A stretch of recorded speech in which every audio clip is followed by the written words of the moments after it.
Hello everyone, welcome to संकल्प विद्यापीठ। आज हम लोग एनीवन का प्रीवियस ईयर क्वेश्चन सॉल्व करेंगे मैथ्स का। हम लोगों ने 2025 वाला क्वेश्चन पेपर लिया है, उसी में से हम लोगों ने कुछ क्वेश्चन सिलेक्ट करके वीडियो बनाए।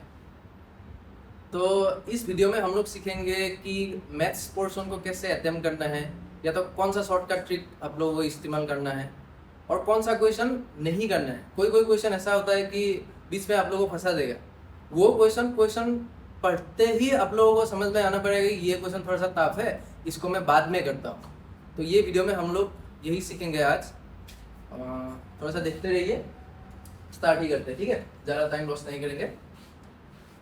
देखिए पहला क्वेश्चन क्या बोल रहा है, और थोड़ा सा मैं स्पीड को थोड़ा सा ज़्यादा ही कर रहा हूँ क्योंकि आप लोगों को थोड़ा सा मालूम हो गया कि कैसे मतलब एग्जाम देना है और थोड़ा सा कॉन्सेप्ट क्लियर ही हो गया ना, तो थोड़ा सा मैं स्पीड को बढ़ा ही रहा हूँ, ठीक है। बोला है what will be the value of x cube plus y cube plus z cube if x plus y plus z equal to 0। ये वाला चीज देखते ही हम लोगों को एक फॉर्मूला दिमाग में आना ही पड़ेगा कि x cube plus y cube plus z cube minus 3 times of x y z अगर मैं करूँगा तो मेरा एक फॉर्मूला बनता है x plus y plus z whole into x square plus y square plus z square minus of x y minus of y z minus of z x. ये formula हम लोगों को पता होना पड़ेगा ही।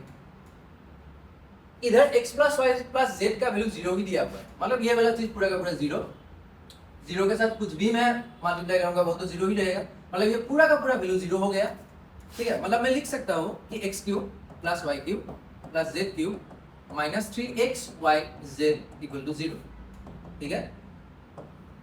यानी कि मैं लिख सकता हूँ x cube plus y cube plus z cube equal to ये वाला माइनस का 3x वाई जेड इधर आएगा तो पॉजिटिव में 3x वाई जेड हो जाएगा। मेरा ऑप्शन ए करेक्ट हो जाएगा, ठीक है। ये वाला फॉर्मूला अगर पता होता तो नॉर्मल सी बात है, ठीक है। नेक्स्ट क्वेश्चन देखिए थोड़ा सा, क्या बोला है, at what distance does the point 8,6 lie from the origin. मतलब बोला है ओरिजिन मेरा 0,0 ही है, 0,0 से 8,6 तक मेरा डिस्टेंस कितना है, ठीक है। और क्लास 10 में हम लोगों ने पढ़ा था डिस्टेंस का फॉर्मूला, अगर ये d है तो d इक्वल टू मैं क्या लिखता हूँ x2 माइनस x1 का whole square plus y2 minus y1 का होल स्क्वायर, ठीक है।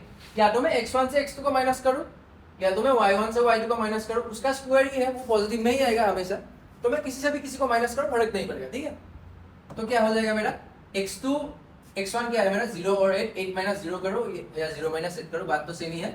8 स्क्वायर प्लस का ये कितना हो जाएगा 6 माइनस 0 6 स्क्वायर, h स्क्वायर का वैल्यू है 64, 6 स्क्वायर का वैल्यू है 36, कितना हो जाएगा 64 प्लस 36 मिल गया 100, ये मेरा आ जाएगा सॉरी ये मेरा आ जाएगा कितना 10 स्क्वायर का वैल्यू हो गया 100, तो ऑप्शन मेरा डी करेक्ट हो जाएगा, ठीक है। ये दोनों क्वेश्चन आसान ही था, ये क्वेश्चन में नहीं फंसना है, ठीक है।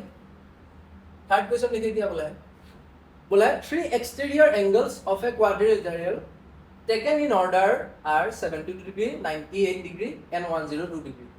The fourth exterior angle. अभी देखिए मुझे पता है क्वाड्रिलेटरल, कुछ भी क्वाड्रिलेटरल फर्क नहीं पड़ता, हर एक एंगल का समेशन कितना है।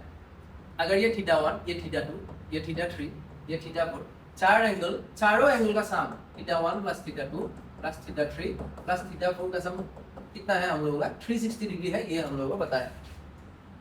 सेम टू सेम वही है। एक्सटीरियर एंगल मतलब क्या है अभी वो थोड़ा सा देख लो। एक्सटीरियर एंगल कुछ नहीं है, ये अगर ए बी सी मेरा ट्रायंगल है, ये मेरा कितना है सी, कुछ भी थीटा अगर होगा सी का एक्सटीरियर एंगल होगा ये वाला, ठीक है। 180 माइनस थीटा ही होगा मेरा ये एंगल सी का एक्सटीरियर एंगल, ठीक है। ऐसा टाइप का अगर क्वेश्चन आ रहा है तो समझ लीजिए अगर एक क्वाड्रिलेटरल का चारों एंगल का सम 360 है तो मैं बोल सकता हूँ कि उसका एक्सटीरियर एंगल का सम भी 360 ही होगा। एक नहीं दिया है, फोर्थ वाला नहीं दिया है, मैं अगर 360 डिग्री से ये सबको माइनस कर दूंगा, ये सबका सम को अगर माइनस कर दूंगा 98 प्लस 102 तो मुझे फोर्थ वाला एंगल मिल जाएगा, ठीक है। 360 डिग्री माइनस इन लोगों का सम कितना होगा 8 + 2 10 + 2 12 1 रह जाएगा 9 + 7 16 + 1 17 इधर 1 फिर से 1 + 1 2 272 डिग्री। ठीक है, अभी देखिए मैं पूरा का पूरा सॉल्व नहीं करूँगा, इसको माइनस करूंगा ही नहीं मैं अगर 360 डिग्री से 272 डिग्री माइनस करूंगा, इधर से 10 से 2 माइनस करना पड़ेगा, मतलब मेरा यूनिट डिजिट क्या 8 आएगा। यूनिट डिजिट अगर 8 आ रहा है, ऑप्शन में देखिए यूनिट डिजिट इसमें ही 8 है, इसमें नहीं है, इसमें नहीं है, इसमें नहीं है, तो मेरा ऑप्शन यही होगा। ये सब करूंगा ही नहीं मैं, ठीक है, ऐसा ही फॉर्मूला यूज करना है। वो प्लस में ही माइनस में भी इनटू में भी हम लोगों को वही अप्लाई करना है, ठीक है। बस नेक्स्ट क्वेश्चन देखिए क्या बोला है, if the HCF of two numbers is 1 then they are called, क्या वो एकदम कॉन्सेप्चुअल चीज है, को-प्राइम ही बोलेंगे हम लोग। को-प्राइम मतलब दोनों नंबर के बीच में कुछ कॉमन है ही नहीं। फॉर एग्जांपल 4 and 16, ठीक है, क्या मैं 4 और 16 को दोनों को 2 से डिवाइड कर सकता हूँ? हाँ कर सकता हूँ। क्या मैं 4 और 16 को दोनों को मैं 4 से डिवाइड कर सकता हूँ? हाँ डिवाइड कर सकता हूँ। तो इन दोनों के बीच में मेरा ये सब चीज कॉमन है ना, तो कॉमन है तो उसको मैं को-प्राइम नहीं बोलूंगा। अगर कॉमन जैसे 2 and 5 इन दोनों के बीच में कुछ भी कॉमन नहीं है, बस 1 से ही मैं इन दोनों को डिवाइड कर सकता हूँ, तो मैं इन दोनों को मिला जुला के क्या बोलूंगा, को-प्राइम बोलूंगा। यही कॉन्सेप्ट था एकदम। ये अभी तक का जितना भी क्वेश्चन देखा हम लोगों ने, इतना फंसने लायक क्वेश्चन था नहीं, तो ऐसा तक का क्वेश्चन देख के ही आप लोगों को अटेम्प्ट करना है। देखिए which of the following rational number is greater than p if p = 5/7। p का वैल्यू दिया हुआ है 5/7। 5/7 से बड़ा वाला मुझे ऑप्शन ढूंढना है, ठीक है, तो ऑप्शन से ही मैं ढूंढूंगा। पहला ऑप्शन उठा के देखिए, p दिया हुआ है 5/7 डिवाइडेड बाय 5/7 - 1। ऊपर तो 5/7 ही रहेगा, नीचे अगर मैं करूंगा तो 7 ऊपर जाएगा, 5 - 7 डिवाइड बाय 7 हो जाएगा। ये वाला 7 7 10 से ऊपर रह जाएगा 5, नीचे रह जाएगा 5 - 7 -2। ये p अकेले ही पॉजिटिव में है, ये तो नेगेटिव नंबर है, तो कैसे ये तो ग्रेटर होगा ही नहीं, फिर ऑप्शन है मेरा गलत है। ऐसे इसको देख लीजिए अभी के लिए 1 + 5/7 करूंगा डिवाइडेड बाय 5/7, ठीक है, ये कितना आएगा 7 1 7 + 5 कितना 12 डिवाइडेड बाय 7 और नीचे 5/7, ये 7 7 कैंसिल, मेरा आंसर आ जाएगा 12/5। अब ये बड़ा है कि नहीं, अगर मैं देखूंगा मैं 5 को 7 से डिवाइड कर रहा हूँ, मतलब छोटा नंबर को बड़ा नंबर से मैं डिवाइड कर रहा हूँ, तो मेरा आंसर भी छोटा ही आएगा, है कि नहीं। इसमें देखिए मैं 12 को 5 से डिवाइड कर रहा हूँ, मतलब ये बड़ा नंबर है, तो मेरा आंसर भी बड़ा ही आएगा, तो ऑप्शन मेरा सी करेक्ट ऑप्शन हो जाएगा। मैं बी को देखूंगा ही नहीं, इतना तो कॉन्फिडेंस रहना ही पड़ेगा कि सी ऑप्शन अगर करेक्ट है, बी ऑप्शन गलत होगा ही होगा, ठीक है, और नन ऑफ दिस तो खैर होगा नहीं। नेक्स्ट क्वेश्चन देखिए, बोला है the quadratic polynomial whose sum of zeros is 3। अब ये क्वाड्रेटिक इक्वेशन या तो क्वाड्रेटिक पॉलिनोमियल का जीरोस को मैं अल्फा एंड बीटा नाम करके देता हूं ना, एनसीईआरटी में यही सब लिखा है। बोला है सम ऑफ जीरोस मतलब अल्फा प्लस बीटा का वैल्यू दिया हुआ है कितना 3 एंड प्रोडक्ट ऑफ जीरोस दिया हुआ है 2। प्रोडक्ट मतलब अल्फा एंड बीटा दिया हुआ है 2। तुम लोग क्लास 10 में पढ़े होंगे, एक क्वाड्रेटिक पॉलिनोमियल को अगर मुझे जीरोस का सम और जीरोस का प्रोडक्ट से मुझे अगर रिप्रेजेंट करना है तो मैं कैसे करता हूं, x² क्वाड्रेटिक इक्वेशन है तो x² तो रहेगा ही, माइनस वो दोनों जीरोस का सम इनटू x प्लस का वो दोनों जीरोस का क्या प्रोडक्ट। यही लिखता था। यही वाला अगर फॉर्मूला या तो यही वाला कॉन्सेप्ट अगर तुम लोगों को पता होता तो एकदम इजी था। क्या लिखूंगा मैं, अल्फा प्लस बीटा का वैल्यू दिया ही हुआ है 3x, अल्फा बीटा का वैल्यू 2, तो मेरा ऑप्शन कौन सा सही होगा, ऑप्शन मेरा सी सही होगा, ठीक है। नेक्स्ट क्वेश्चन देखिए क्या बोला है, how many terms of an AP, how many terms, अभी लाइन बाय लाइन में पढ़ूंगा और पेन उठा के बस लिखूंगा, वही मेरा सबसे मतलब अच्छा वाला ट्रिक वही है। पूरा का पूरा क्वेश्चन को मुझे पढ़ना है नहीं, मुझे बस थोड़ा सा कॉन्सेप्ट मिल गया या तो थोड़ा सा हिंट मिल गया, मैं बस पेन उठा के लिखूंगा ही लिखूंगा, ठीक है, वही बात याद रखना है। अभी पूछा ही है क्वेश्चन में हाउ मेनी टर्म्स, मतलब एपी का टोटल टर्म्स में अगर n मानूंगा n ही पूछा होगा, ठीक है, must be taken n कितना होगा for their sum to be equal to 120। मतलब समेशन को मैं कैसे लिखता हूँ, n टर्म का समेशन को SL कैसे लिखता हूँ मैं, फॉर्मूला क्या था n/2 twice a plus n-1 into D, यही था। जहाँ पे मेरा a क्या है फर्स्ट सम, d क्या है मेरा कॉमन डिफरेंस, n क्या है मेरा नंबर ऑफ टर्म्स, वही है n टर्म्स का मेरा समेशन ऐसा ही दिखता है, ठीक है। और ये कितना बोला है मुझे 120, बस इतना तक पढ़ के ये वाला चीज लिखना पड़ेगा आप लोगों को, नहीं तो मतलब क्वेश्चन टफ लगने लगेगा। उसके बाद क्या बोला है, if it's third term is 9, third term को कैसे लिखता हूँ a प्लस 2d, ठीक है ना, क्योंकि मैं हर एक टर्म को लिखता हूँ a plus n-1 into D. अभी थर्ड टर्म कितना होगा a प्लस 3-1 इंटू डी, मतलब a प्लस कितना लिखूंगा मैं 2d, ये लिखूंगा। इसका वैल्यू दिया हुआ है मुझे 9, ठीक है। And the difference between the seventh and second term, seventh term कैसे लिखूंगा a plus 6d, same to same वही वाला चीज। इसका और कौन सा सेकंड टर्म का डिफरेंस, सेकंड मतलब a प्लस d ही होगा मेरा सेकंड टर्म, वो कितना दिया हुआ है मुझे 20, ठीक है।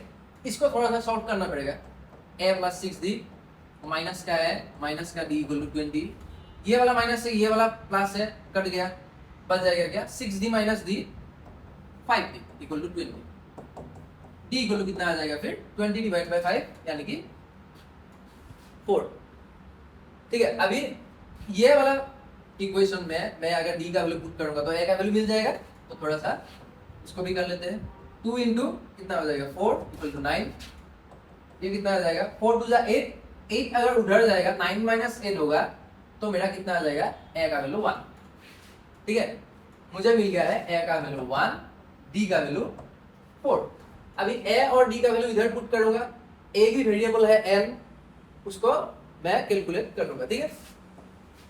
बस आप लोगों को क्वेश्चन पढ़ के उसको डायरेक्टली पेन उठा के बस लिखना है, जो जो डाटा दिया हुआ है, जो जो वैल्यू दिया हुआ है उसको बस लिखना है, ठीक है। n/2 भी रहेगा, 2 इंटू a का वैल्यू है 1 प्लस n-1 d का वैल्यू है मेरा 4, अभी अभी हम लोगों को मिल गया, ठीक है। अभी इतना कैलकुलेट नहीं करना है, थोड़ा सा ऐसे ही देखिए, मैं अगर n/2 को अंदर ले लूंगा तो क्या होगा 2 से ये वाला 2 कैंसिल हो जाएगा, n/2 को इसके साथ भी तो मल्टीप्लाई करना पड़ेगा, मतलब ये वाला 2 से 4 भी कैंसिल हो जाएगा, कितने टाइम्स 2 टाइम्स। अभी n को बस अंदर ले लेते हैं, n का वैल्यू 1 के साथ मल्टीप्लाई होगा n प्लस n का वैल्यू 2 के साथ मल्टीप्लाई होगा 2n और n-1 तो पहले से ही था, इक्वल टू कितना हो जाएगा 120। मेरा थोड़ा सा इसको अभी मैं अगर सॉल्व करूंगा 2n² आ जाएगा, ये माइनस का 2n इक्वल टू 120। तो मैं अभी थोड़ा सा स्पीड में ही कर रहा हूँ, ये वाला स्पीड ही तुम लोगों को एग्जाम में ही करना है। इसको थोड़ा सा सजाऊंगा तो क्या हो जाएगा 2n² प्लस का n माइनस का 2n मिल गया, माइनस का n रह जाएगा, 120 को इधर लाऊंगा तो माइनस 120 इक्वल टू 0 आ जाएगा मेरा। अभी एक क्वाड्रेटिक इक्वेशन है, क्वाड्रेटिक इक्वेशन को मैं सॉल्व करूंगा तो n का वैल्यू आ जाएगा, इसको मैं सॉल्व नहीं करूंगा। मैं अगर ऑप्शन से n का वैल्यू भी पूछा है 7 या 8 या 9 या 6, इन चारों में से ही कुछ होगा, मैं अगर एक एक वैल्यू ऐसे थोड़ा थोड़ा पुट करके अगर कंप्यूट कर लूँ तो आ जाएगा ना मेरा वैल्यू, 0 आना है बस। पहला ऑप्शन उठा के इधर मैं पटक देता हूँ, क्या होगा 2 इंटू 7² माइनस का 7 माइनस का 120, क्या ये 0 है? अगर ये 0 है यही मेरा आंसर है। देखिए 7² का value 49, 49 into 2 minus 7 minus 120, 49 into 2 करोगे तो 9 2 8 1 रह जाएगा, 4 2 8 1 9, 98 माइनस 7 माइनस 120, ये तो कतई 0 नहीं होगा क्योंकि ये दोनों मिलकर ही 127 आ रहा है, ठीक है। ऑप्शन ए मेरा गलत है। ऑप्शन बी को उठा के देखिए, ऑप्शन बी में 8 है, तो 2 इंटू 8² का वैल्यू होगा मेरा कितना 64, माइनस का 8 और माइनस का 120, ठीक है। 64 इंटू 2 कितना होगा 128, माइनस ये दोनों मिलके क्या होगा 128, आंसर आ गया मेरा 0, मतलब ये वाला ऑप्शन ही कर रहे थे, इसको मुझे सॉल्व करना था ही नहीं। थोड़ा सा जल्दी जल्दी पेन चलाऊंगा मुझे आ ही जाएगा, क्वाड्रेटिक इक्वेशन सॉल्व करता रहूंगा तो जरा ही दिक्कत आ जाएगा ना, तो ऐसे ही आप लोगों को ये सब शॉर्टकट ट्रिक ही यूज करना है। अभी नेक्स्ट क्वेश्चन देखिए, क्या बोला है, the value of x in the equation, कुछ इक्वेशन दिया हुआ है 4/15, इधर भी 4/15 इधर भी 4/15, ये कॉन्सेप्ट कहां से आता है? अगर मैं 2 टू द पावर x लिखता हूँ इनटू लिख के 2 टू द पावर y लिखता हूँ, क्या मैं 2 to the power x plus y नहीं लिख सकता? ये लिख सकता हूँ, मल्टीप्लाई हुआ है तो मैं ऊपर पावर को मैं सम कर सकता हूँ, ठीक है। सेम टू सेम इधर भी हम लोगों को अप्लाई करना पड़ेगा। 4/15 टू द पावर समथिंग दिया हुआ है -7 प्लस का 3x करूंगा, वो इक्वल टू होना पड़ेगा किससे? 5 से ही इक्वल होना पड़ेगा ना, क्योंकि पावर इक्वल होना ही पड़ेगा तभी तो इक्वल होगा। -7 को इधर लाऊंगा, 3x इक्वल टू कितना हो जाएगा? 7 के साथ 5 को जोड़ूंगा 12 आ जाएगा। x का वैल्यू 12/3 यानी कि 4 ऑप्शन है मेरा करेक्ट ऑप्शन है, ठीक है। नेक्स्ट क्वेश्चन देखिए, ये सब अभी तक इतना फंसने का क्वेश्चन दिया ही नहीं है। नेक्स्ट क्वेश्चन देखिए क्या है। ये क्वेश्चन थोड़ा सा अच्छा है। बोला है 2 places A and B are 120 kilometre apart. बस इतना तक पढ़ के ये वाला ड्राइंग तो बनाना ही पड़ेगा, नहीं तो नहीं होगा। A और B 120 किलोमीटर क्या है, इन लोगों का बीच का डिस्टेंस है। बाकी सब ये पढ़ के ये सब ड्रॉ करने के बाद ही आप लोगों को थोड़ा सा क्लियर होगा। ऑन ए हाईवे, हाँ हाईवे है भाई। ए कार स्टार्ट्स फ्रॉम ए से एक कर गया, मान लो कार 1 इधर से गया है, एंड अनदर फ्रॉम बी, मतलब बी से भी एक कार है, इधर भी एक कार है, कार 2 इधर से ये इधर भी मूव कर सकता है, इधर ये इधर भी मूव कर सकता है, इधर भी मूव कर सकता है, फर्क नहीं पड़ता। बोला है if the car move in the same direction, same direction मतलब अगर कार 1 इधर मूव करेगा बी के डायरेक्शन में तो बी भी इधर ही मूव करेगा, ठीक है, same direction at different speeds. Different speed पकड़ लिया मैंने, इसको x किलोमीटर पर आवर, इसको y किलोमीटर पर आवर। जो बात बोला है उसी को मैं मैथ्स में डायरेक्ट कन्वर्ट कर रहा हूँ, ठीक है। They meet in 6 hours. अभी कार 1 कार 2 को मीट करने के लिए ज्यादा स्पीड से तो दौड़ना ही पड़ेगा ना, ये मतलब x मेरा ज्यादा है y से, तभी तो इसको ओवरटेक करेगा या तो मीट करेगा ना, ये थोड़ा सा स्लो मूव करेगा। नेक्स्ट क्या बोला है, ये दोनों अगर सेम डायरेक्शन में मूव कर रहा है तो मीट करने का टाइम कितना होगा? 6 आवर्स, ठीक है। If they travel towards each other, मतलब ऑपोजिट डायरेक्शन में आ रहा है, टुवर्ड्स ईच अदर, अगर ए इधर मूव करेगा तो बी इस तरफ मूव करेगा। कब मिलेगा वो लोग? 1 आवर 12 मिनट्स में, मतलब 1 आवर 12 मिनट्स में ये लोग एक साथ ऐसे मीट कर लेगा। The speed of the 2 cars are, अभी x एंड y ही पूछा है। अभी ये क्वेश्चन थोड़ा सा फिजिक्स से भी रिलेटेड है, इसमें रिलेटिव वेलोसिटी का कॉन्सेप्ट आ जाता है, ठीक है। रिलेटिव वेलोसिटी मतलब तुम लोगों ने शायद एक्सपीरियंस किया होगा, अगर 2 कार एक साथ आ रहा है तो जब ये दोनों कार एक साथ ऐसे क्रॉस करेगा तो ऐसा फील होता है कि बहुत तेजी से क्रॉस कर लिया गया। या तो मैं अगर किसी को ओवरटेक करूंगा तो क्या होता है, ओवरटेक करते समय ऐसा लगता है कि हम लोग बहुत स्लो मूव कर रहे हैं क्या, ठीक है। मतलब मैं अगर थोड़ा सा जल्दी बता रहा हूँ, ठीक है, दोनों कार अगर एक साथ एक ही डायरेक्शन में जा रहा है तो वो स्पीड या तो वेलोसिटी कम हो जाएगा, ठीक है। x का स्पीड अभी ज्यादा ही है, y से ज्यादा ही मीट करने के लिए, ठीक है, x माइनस y होगा इस पे, क्योंकि वो कम हो जाता है, हम लोगों को ऐसा फील होता है, ठीक है। अगर दोनों का डायरेक्शन अपोजिट है तो मैं बोल सकता हूँ दोनों का समेशन हुआ होगा, ऐसा टाइप का, ठीक है। ऐसा ही लगता है हम लोगों को क्रॉस करते समय, ऐसा लगता है कि स्पीड ज्यादा तेज हो गया है, ठीक है। इसको मुझे सॉल्व करना है नहीं, मैं थोड़ा सा ऑप्शन से चेक करूंगा कि किस पे ये वाला चीज हो रहा है, ठीक है।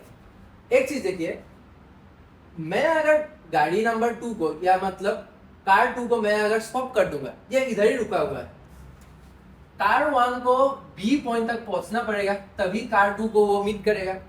ये चल ही नहीं रहा है तो x किलोमीटर पर आवर के स्पीड से उसको कितना डिस्टेंस कवर करना पड़ेगा? 120 किलोमीटर, ठीक है।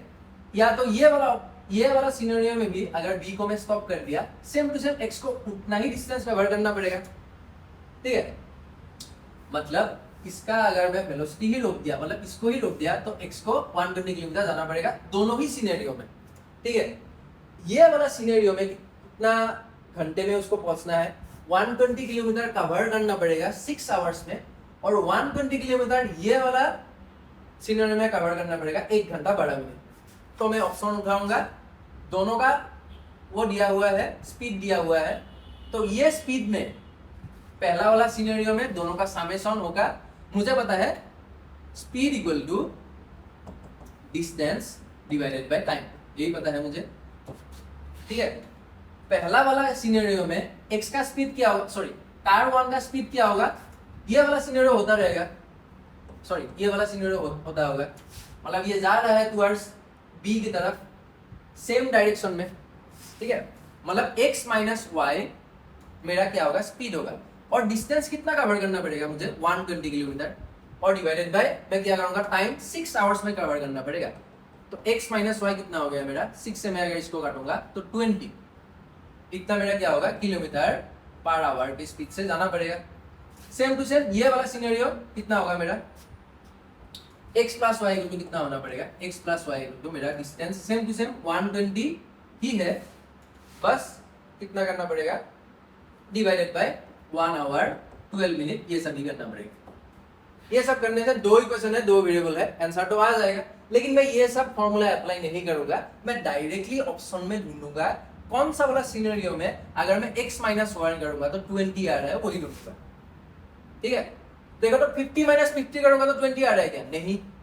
80 माइनस 20 करूंगा तो नहीं, 70 माइनस 30 करूंगा तो नहीं, क्या यही में आ रहा है, 60 माइनस 40 करूंगा तो 20 आ रहा है, ठीक है। बस ये ऑप्शन मेरा करेक्ट हो गया, इसको लिख के बस सॉल्व नहीं करना है मुझे, ठीक है। ये कॉन्सेप्ट पहले से पता होना चाहिए कि रिलेटिव वेलोसिटी कैसा होता है, अगर सेम डायरेक्शन में जा रहा है तो माइनस होगा, ऑपोजिट डायरेक्शन में आ रहा है तो प्लस होगा, बस, ठीक है। ये क्वेश्चन थोड़ा सा ट्रिकी क्वेश्चन था, इसमें थोड़ा सा टाइम कंज्यूम होता है, तो इसको या तो ना करो या तो बाद में करने के लिए छोड़ दो, ठीक है, ऐसे ही करना।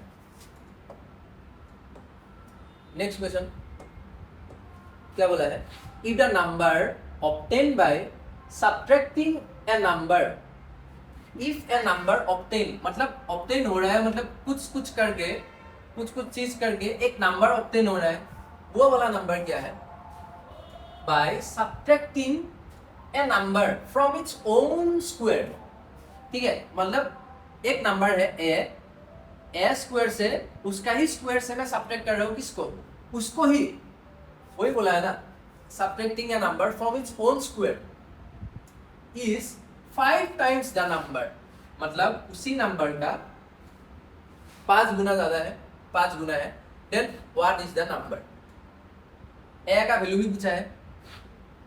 अगर मैं इसको सॉल्व करने लगूंगा, क्वाड्रेटिक इक्वेशन है, सॉल्व करूंगा, क्वाड्रेटिक इक्वेशन में से है भी नहीं, a का वैल्यू अगर मैं इधर उधर पुट कर लूंगा तब भी आ जाएगा, वैसे a स्क्वायर इक्वल टू कितना आ जाएगा, इसको मैं इधर लाऊंगा तो 6 है, ठीक है।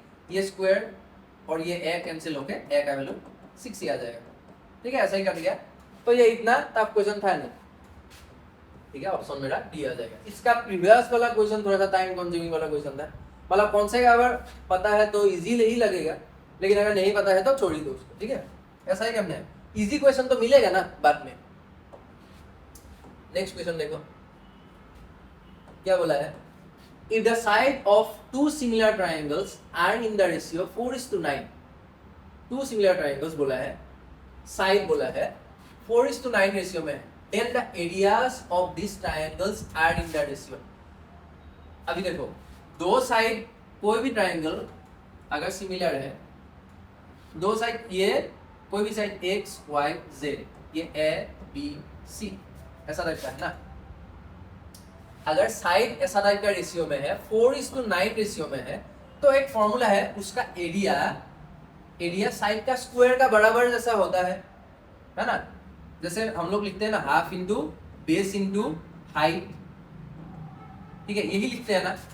ये तो साइड ही है, ये भी हाइट भी एक तो साइड है, साइड इंटू साइड अगर मल्टीप्लाई करूंगा तो साइड का स्क्वायर जैसा ही हो जाएगा ना, साइड का स्क्वायर जैसा ही हो जाएगा ना।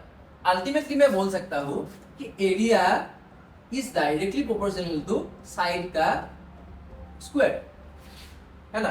तो साइड अगर ये वाला रेशियो में है तो एरिया उसका स्क्वायर रेशियो में ही होगा, उपाय ही नहीं है उसको, ठीक है। यही मेरा कॉन्सेप्ट था, ज्यादा मैं अगर सॉल्व करना जाऊंगा तब भी निकल के आएगा, लेकिन वो इतना फायदेमंद नहीं होगा क्योंकि कॉम्पिटिटिव एग्जाम में हम लोग सॉल्व करने का जरूरत है नहीं, ठीक है। 14 का स्क्वायर 16, 9 का स्क्वायर 81, मेरा ऑप्शन डी हो जाएगा, ठीक है। नेक्स्ट क्वेश्चन देखो, नेक्स्ट क्वेश्चन में बोला है if sec 4a and cosec a minus 20, थोड़ा सा लिख लेता हूँ. sec 4a इक्वल टू बोला है cosec a minus 20 degree, where 4a is an acute angle. ठीक है, then the value of a का वैल्यू कितना है ये पूछा है. ये वाला क्वेश्चन थोड़ा सा क्लास 11 का कॉन्सेप्ट से आया है. 9 में ये चीज नहीं सिखाता. वैसे एक चीज देखो, सेक एंड कॉस थोड़ा सा मिलता जुलता है आपस में. अगर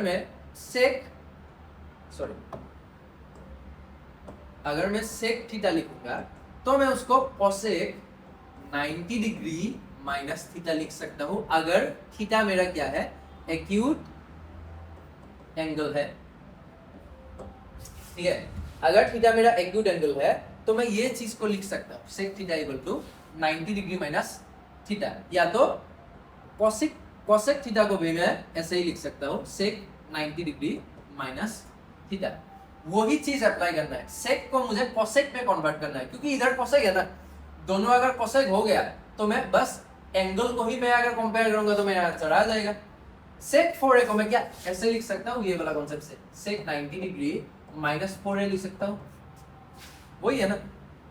सेक समथिंग को मैं कोसेक 90 माइनस समथिंग लिख सकता हूँ, वही लिखा मैं. और इक्वल टू क्या है, कोसेक a माइनस 20 लिखा हुआ है इधर. इधर भी कोसेक इधर भी कोसेक, मतलब एंगल सेम होना पड़ेगा. तो मैं क्या लिखूंगा 90 degree minus 4a equal to a minus 20 degree. 4a को उधर लाओ 20 को इधर लाओ, कितना होगा 90 प्लस 20 इक्वल टू 5a. तो कितना आ गया 5a इक्वल टू मेरा आ गया 90 प्लस 20 110. तो a का वैल्यू कितना आ जाएगा मेरा 55 डिग्री. ठीक है, सॉरी 22 डिग्री. a का वैल्यू आ जाएगा मेरा 5 से अगर डिवाइड करूंगा तो 22 डिग्री. ऑप्शन मेरा सी. ठीक है, ये वाला कॉन्सेप्ट पता होना चाहिए था. ये थोड़ा सा मतलब 10 में ये सब तो नहीं सिखाता वैसे, लेकिन एनीवन में ये सब चीजें भी आ जाता है. थोड़ा सा 11 का कॉन्सेप्ट भी आ जाता है. नेक्स्ट क्वेश्चन थोड़ा देखो. बोला है in triangle ABC if angle A plus angle B equal to 90 then cot B equal to 3/4. ये भी दिया हुआ है. Then the value of 10a. अभी देखो सेम टू सेम वही वाला कॉन्सेप्ट हम लोग इधर भी अप्लाई करेंगे. 10 और कॉट थोड़ा सा मिलता जुलता है. 10a इक्वल टू मैं लिख सकता हूँ कॉट 90 डिग्री माइनस a. ठीक है, वही 10 समथिंग कुछ भी एंगल का मैं ले रहा हूँ 10 तो cot 90 माइनस वही वाला एंगल में लिख सकता हूँ. सेम टू सेम साइन और cos भी उसी हिसाब से. साइन थीटा अगर लिखूंगा तो cos 90 डिग्री माइनस थीटा भी मैं लिख सकता हूँ, जहाँ पे थीटा और ये मेरा a जो है वो एक्यूट एंगल होना पड़ेगा. ठीक है, और एक्यूट एंगल है ही angle a plus angle b ही 90 डिग्री है तो a तो 90 डिग्री से कम ही होगा ना. a मतलब हम लोगों का एक्यूट एंगल है. इधर देखो cot b का वैल्यू दिया हुआ है मेरा 3/4. ठीक है, क्या मैं b को 90 माइनस a लिख सकता हूँ? ये वाला ऑप्शन से, ये वाला चीज से मैं एंगल b को मैं क्या लिख सकता हूँ 90 डिग्री माइनस एंगल a लिख ही सकता हूँ. ठीक है, तो लिख देता हूँ cot b को मैं 90 डिग्री माइनस एंगल a लिख सकता हूँ इक्वल टू 3/4. क्या 90 डिग्री माइनस a को मैं 10a नहीं लिख सकता? वही तो है 90 डिग्री माइनस समथिंग 10a में लिख सकता हूँ. तो 10a इक्वल टू कितना आ जाएगा 3/4. वही पूछा है मेरा. 10a का वैल्यू कितना है, वही है मेरा ऑप्शन बी. ठीक है, नेक्स्ट देखो. Choose the correct option. sec theta plus tan theta 1 minus sin theta equal to something बोला है. अब देखो ये सब क्वेश्चन में, ट्रिगोनोमेट्री का क्वेश्चन में इधर भी थीटा थीटा थीटा, मतलब क्वेश्चन में भी थीटा, ऑप्शन में भी थीटा के रेस्पेक्ट में भी है ना. तो मैं थीटा का कुछ भी वैल्यू ऐसे ही पुट करके देख सकता हूँ. थीटा का वैल्यू 30 डिग्री पुट करूंगा, इधर इधर इधर बैठाऊंगा, जो मेरा आंसर आएगा उसको सेम टू सेम मैं ऑप्शन में भी पुट करूंगा, थोड़ा सा मैच करूंगा तो आ जाएगा. ठीक है, थोड़ा सा सॉल्व भी कर लेते हैं. अभी सेक थीटा को tan थीटा को थोड़ा सा साइन और cos में मैं कन्वर्ट कर पाऊंगा ना. सेक थीटा को मैं क्या लिखूंगा 1/cos theta plus tan theta को मैं लिखूंगा sin theta by cos theta. This is multiplied by 1 minus sin theta. ठीक है, इधर से cos थीटा एलसीएम आ जाएगा, ऊपर रह जाएगा 1 plus sin theta multiplied by 1 minus sin theta. अभी इन दोनों को देखिए 1 plus sin theta 1 minus sin theta, मतलब a plus b into a minus b जैसा हो रहा है. मैं a स्क्वायर माइनस का बी स्क्वायर कर सकता हूँ डिवाइडेड बाय कॉस थीटा ही है। क्या ये देख के तुम लोगों को एक फॉर्मूला याद आ रहा है क्या? Sine square theta plus cos square theta का वैल्यू 1 होता है। ठीक है, ये याद आ रहा है तो मैं क्या ये लिख सकता हूँ cos square theta equal to 1 sine square को मैं अगर इधर लाऊंगा 1 माइनस साइन स्क्वायर थीटा, मतलब 1 माइनस साइन स्क्वायर थीटा को मैं cos स्क्वायर थीटा लिख सकता हूँ। ऊपर आ जाएगा मेरा cos square theta divided by cos theta, ये वाला एक cos थीटा इसका स्क्वायर को कट जाएगा, बच जाएगा cos थीटा। आंसर मेरा ये वाला होगा। अगर तुम थीटा का वैल्यू कुछ भी पुट करोगे, इसका वैल्यू निकालोगे, इसका वैल्यू निकाल के अगर तुम लोग मैच करोगे थीटा का वैल्यू, ये साइन थीटा का वैल्यू क्या है, साइन 30 cos 30, सब लोग अलग अलग वैल्यू देगा तो ऑप्शन एक तो करेक्ट हो जाएगा। वो वाला शॉर्टकट यूज कर सकते हो। नेक्स्ट क्वेश्चन देखो।